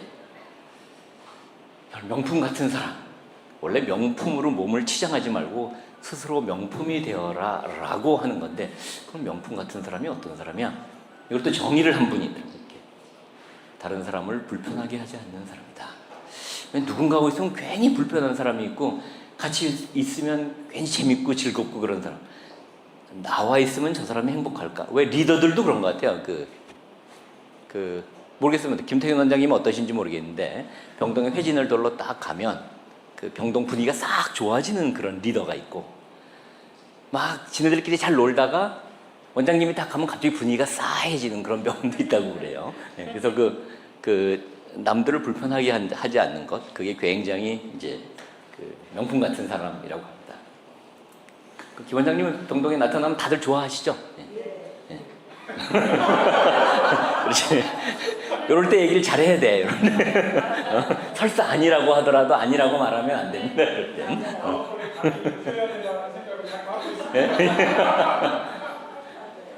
예. 그래서 무릎 수술이 끝난 후 건강 후, 원래 여기까지만 얘기를 할까 그러다가 그냥 제가 늘 하던 얘기를 처음 들으시는 분도 있고 그러니까 한 10분만 더 해도 될까요? 예. 제가 뭐 나이 들어서 어떻게 사는 게 제일 명강사이십니다. 예? 명강 어떻게 해요? 명강사이시라고요. 멋지십니다. 나이 들어서 어떻게 사는 게 좋은지 하는 얘기 제가 뭐 맨날 뻔한 얘기 하고 다니는 게 있는데 여기서 또 한번 똑같이 또 해보겠습니다. 한번. 예. 중국 고전에게 나이 들어서 어떻게 사는 게 잘 사는 건가? 어떻게 사는 게 멋있게 살고 행복하게 사는 건가? 행복한 나이 들면 무엇이 필요할까? 나이 든 남자에게 필요한, 뭐 이게 이제 동양 고전이다 보니까 나이 든 남자에게 필요한, 저거 조금만 여자로 생각해도 그냥 큰 문제 없을 것 같아요. 나이 들어서 아무리 나이가 들어도 첫 번째 일이 있어야 돼요. 일이 뭔가 뭐 일이 있다는 게 돈을 벌 일이 아니라 어디서 봉사를 하든 아니면 집안일을 하든 자기가 꼭 맡아서 내가 남을 도와주든 아니면 생산적이든 그런 일을 꼭 할 일이 있어야 됩니다.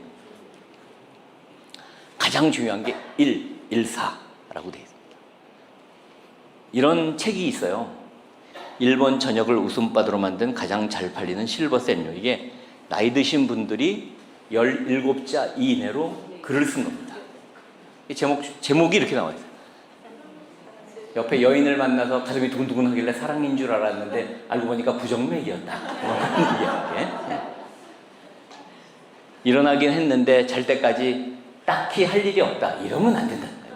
뭔가 일을 만들어서 그리고 아침에 일어나면 꼭 갈 곳이 있어야 돼. 뭐 헬스장을 가서 뭘 하든 아니면 무슨 봉사활동을 가든 운동하는 모임을 가든 꼭 갈 곳이 있어야 된다. 자명종이 울리려면 멀었나? 일어나서 기다린다. 이러면 안 된다는 거예요. 푹 주무시고 시간이 왜 아직 이거밖에 안 됐지? 이러시면 안 된다는 거고. 물론 옛날에 정지용 회장님은 그러셨다고. 저희 현대계열인 아산병원에 있다 보니까 정 회장님은 왜 이렇게 해가 빨리 안 뜨는 거야? 나가서 일을 해야 되는데 뭐 늘 그러셨다고 하는데 아무튼 자명종 울리려면 멀었나? 일어나서 기다린다. 그다음에 두 번째 처가 있어요. 처.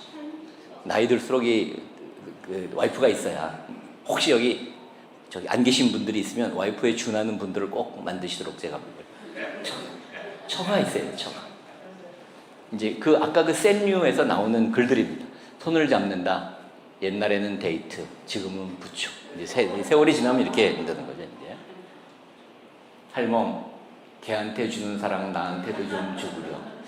이게 원래 집에 서열이 쭉 있는데 되게 나이 든 남자들이 강아지 다음이라고 그런 얘기들이 있어요. 그래서 걔는 그렇게 이뻐하고 맨날 걔가 뭐 어디 가면 걔가 이거 좋아할까 저거 좋아할까 그러는데 남편이 뭐 좋아하는 데는 별로 관심이 없는 그런 경우도 있어요. 조수석에 앉은 아내 옛날 상사 뺨친다. 뭐 그런 조수석에 앉아가지고 계속 그러니까 운전할 때 자꾸 남편한테 이렇게 공절하고 그건 많으시잖아요. 아주 굉장히 나쁜 습관이에요. 그게 어떤 남자가 그랬답니다. 하루는 후라이를 하고 있는데 와이프가 후라이 하는 옆에서 뒤집어 소금 치고 뭐 그래서 왜 이래 이 사람이 그랬더니 내가 운전할 때 옆에서 뭐라 그러면 어떤 기분인지 알려주려고 그랬대요. 그러니까 운전하는데 옆에서 자꾸 뭐 일로 가면 빠른데 뭐 절로 가면 어떤데 뭐 자꾸 그러지 마라. 이거 조금 돌아가면 어때? 조금 빨리 감기 하고 싶다. 우리 마누라 푸념과 잔소리. 잔소리의 정의가 뭔지 아시겠어요? 잔소리. 혹시 잔소리 뭘 잔소리라고 하나 정의를 딱 내리신다면? 잘 하고 있는데 다시 잘하고 있는데 재촉을 하는 것. 네, 손 드셨는데 기분 나쁜 것. 네. 잔소리의 정의는 맞습니다. 잘하고 있는데 대개는 잘 못하는 것도 많이 얘기를 하죠. 잔소리가 옳은 얘기를 기분 나쁘게 얘기하는 것, 그게 잔소리입니다.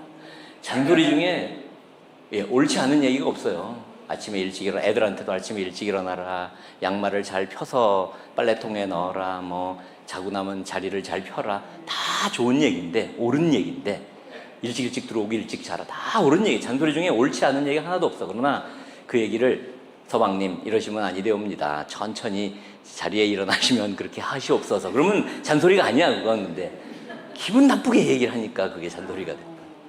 어쨌든 잔소리는 그거고요. 우리말로 한때는 요정, 지금은 뭐 이런 글을 썼다는 사람이 있다는 겁니다. 아무튼. 그래서 나이 들수록 이 처에 관한 얘기를 제가 3가지 사자성어를 좀 말씀을 드리도록 하겠습니다. 인명제처. 내 목숨은 와이프한테 달렸다. 인명제처. 2번째, 진인사 대처형. 최선을 다하고 아내의 명을 기다린다. 뭐 지금 감옥에 들어가 있는 분 중에 뭐 이런 분이 있어서 사실 좀 문제이기는 하지만 진인사 대처명. 3번째가 수신제가. 수신제가인데 이게 한자가 이게 아니에요. 이런 수신제가가 아니라 이런 수신제가. 이건 뭐냐면 손과 몸을 쓰는 일은 제가 하겠습니다. 이게 수신제가. 수신제가를 좀 하고 계시는지 우리 손과 몸을 쓰는 일은 제가 하겠습니다. 예, 좀 빨리 가겠습니다. 이제 이런 책도 있습니다. 적당히 잊어버려도 좋을 나이입니다. 이 책을 김태균 원장님께도 권해주신 책이죠. 예. 근데 아주 이 책 가지고 이 책에 좋은 내용들이 많아서 이게 노년내과에서 나왔습니다. 평소에는 각자 자유롭게 살다가 무슨 일이 있을 때만 서로 돕는 현명한 부부. 그러니까 이게 각방이 아니라 다른 집에 살라는 얘기예요. 그러니까 일본에는 이런 사람들이 있대. 부부인데 사이가 나쁘지도 않은데 서로 딴 집에 살다가 무슨 가족 무슨 행사가 있으면 그때 모이고 그리고 서로 사는 거에 대해서 이러쿵저러쿵 관여하지 않고 누가 아프지 않은 다음에는 뭐 괜찮은 것 같기도 해요. 네, 그리고 혼자 파트너가 있더라도 각자 홀로 있는 일, 뭐 혼자 요리도 해 먹을 줄 알고 남자가 요리도 하고 빨래도 좀 할 줄 알고 좀 그러는 게 좀 필요하다. 예. 그러고 이제 같이 있으면 더 좋고 이제 그런 뭐 이런 주장을 하는 사람도 있기는 합니다.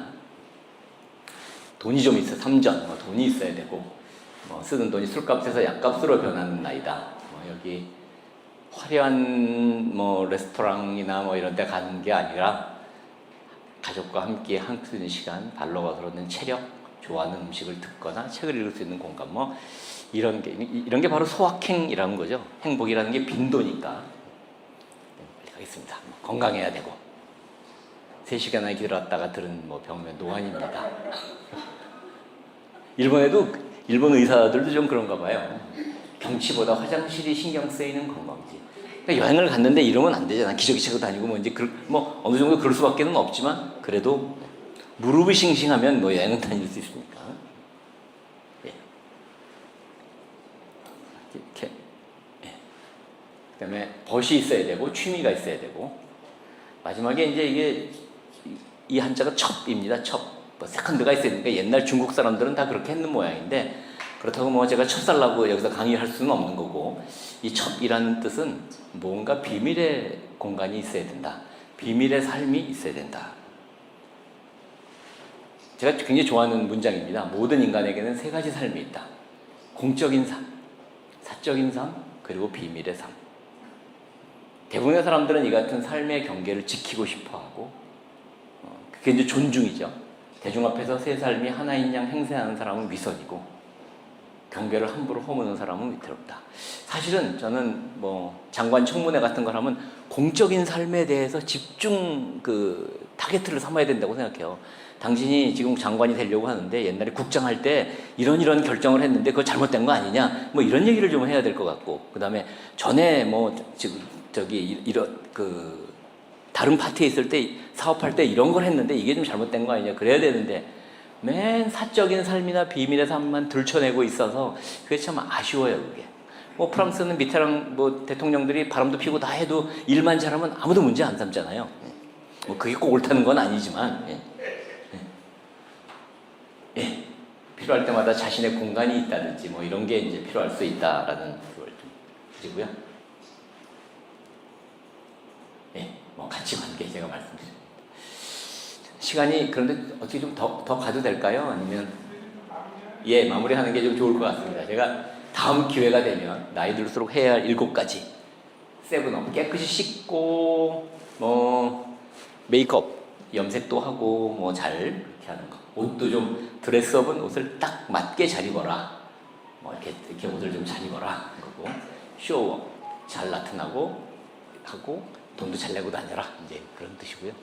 그 다음에 좀 넘어가겠습니다. 자녀가 가질 능력, 그 다음에 나이 들어서 가졌으면 하는 능력.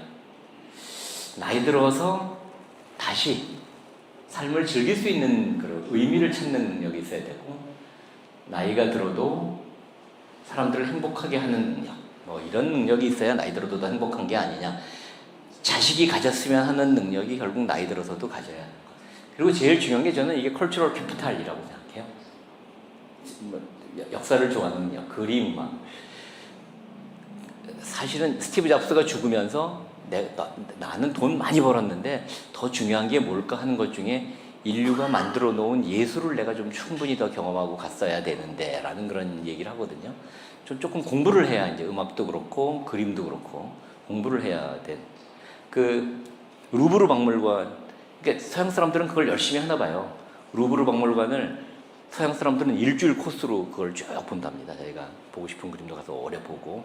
근데 우리나라 그 관광단은 가서 2시간 만에 주파를 하기 때문에 그냥 가서 사진 팡팡팡 찍고 그냥 그 지나가니까 그 코스가 그래서 그렇지만 좀 제대로 즐길 수 있는 그런 능력을 좀 함양하는 것. 예. 그러니까 결국 공부를 해야 되는 거죠, 공부를.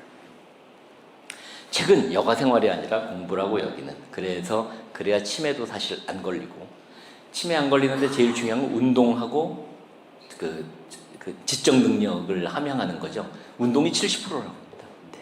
운동을 더 열심히 하고 그 다음에 책도 읽고 글도 쓰고 뭐 그렇게 하는. 네. 거기서 자기 행복 능력이 있어야 된다.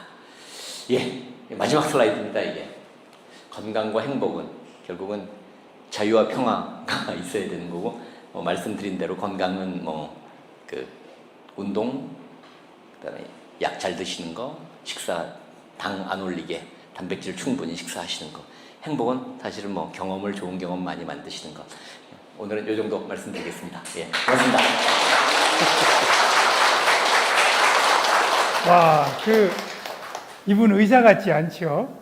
그죠? 아, 정말 강의 정말 잘하시고, 제가 오늘 꼭 그 자리에 모셔서 질문 겸 말씀을 드려야 되는데, 아까 행복하냐고 공교롭게 물었는데, 남궁진 장관님 계신데, 남궁진 장관님은 공교롭게 사는 데가 저희 아파트가 같아가지고 제가 아주 운이 좋은 날은 장관님을 저기 산보길에 만납니다. 그래서 그 장관님을 뵈면 무릎 수술했다고 행복해지는 게 아니고, 장관님은 수술을 하셨든 안 하셨든 어디에서 하셨든 행복한 삶을 사시겠구나 하는 생각이 듭니다. 오늘 장관님 좀 모셔가지고요, 오늘 멋진 강의에 대한 코멘트도 해주시고 오늘 덕담을 좀 청하도록 하겠습니다. 장관님은 2002년 우리나라 월드컵 4강 들을 때 문화체육부 장관을 하셨어요. 국회의원, 3선 국회의원을 하셨고요. 그래서 네, 장관님. 아닙니다, 장관님. 말씀해 주시죠. 여러분, 주제 늦게 나온 걸 용서하소서. 제가 이 우리나라의 온 국민이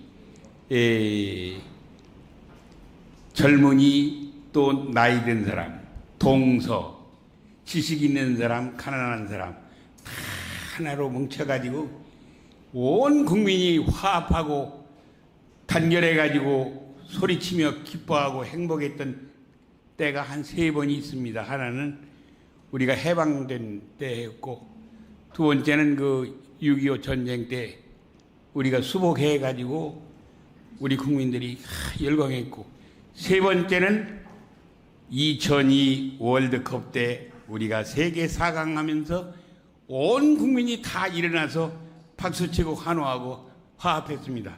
근데 공교롭게도 그때 그 행사를 총 주관한 사람이 이렇게 못생긴 제가 한 것이 어디 이해가 되겠습니까?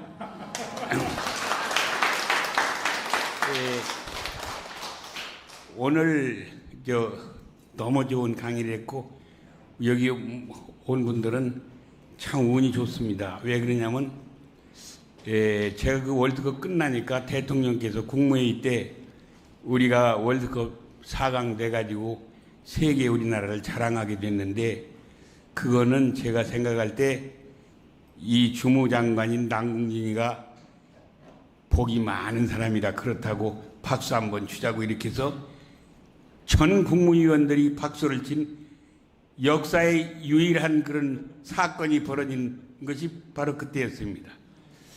오늘 강의 너무 많이 잘 들었고요. 그 연세대학교에서 행복에 관해서 여론조사 했는데 우리 국민들이 40.6%가 돈이다 이렇게 했다는 아까 교수님 그러셨죠? 그랬다고 합니다. 그러나 이 돈을 이기는 것은 운이 이깁니다. 운을 이기는 것은 행복이 이깁니다. 행복을 이기는 것은 복이 이깁니다. 복을 이기는 것은 인복입니다. 오늘 우리는 TK의 김태균 원장님을 비롯한 이 좋은 빛나는 병원과 내 인연을 맺었다는 것은 우리는 큰 복을 타고난 사람들입니다. 여러분 모두 대복을 타고난 것을 제가 축하드립니다, 여러분.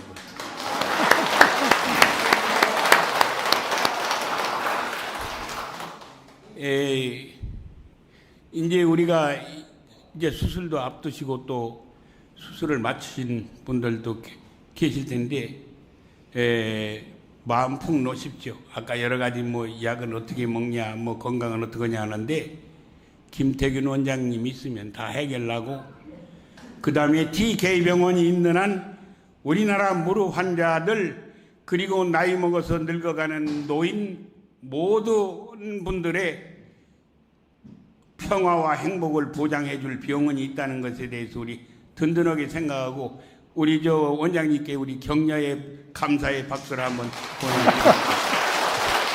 진짜 감사합니다. 제 얘기는 여기까지 하겠습니다. 이 마이크가 끝나라고 끊어졌습니다. 네, 감사합니다.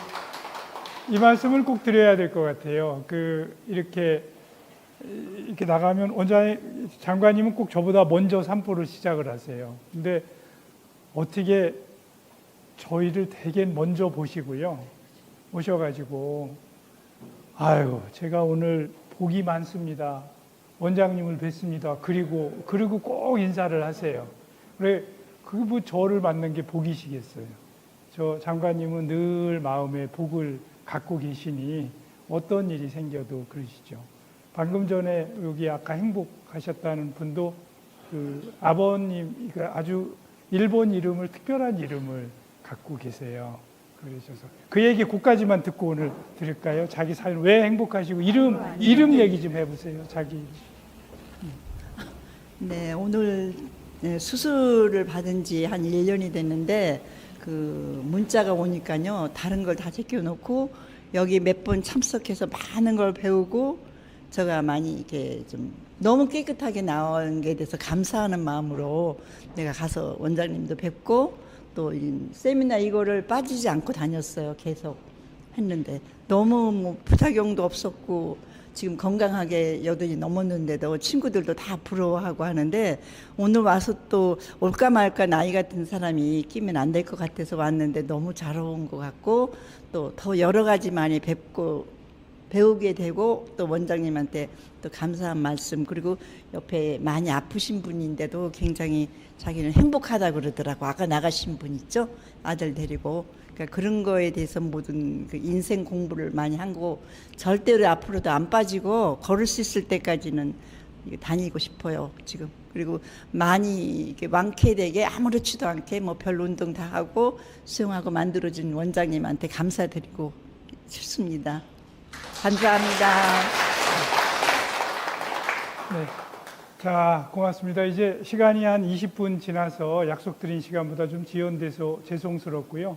늦게까지 함께 해주셔서 감사드리고 오늘 저 포함해서 다른 연자분들도 아주 귀한 정보를 주셨는데 김종현 교수님 강의 정말 압권이셨죠? 예, 그래서 다시 한번 박수 좀 해드리겠습니다. 네. 좋습니다. 이제 요 공지 말씀드리면서 10월 25일이 토요일입니다. 다음 달 25일.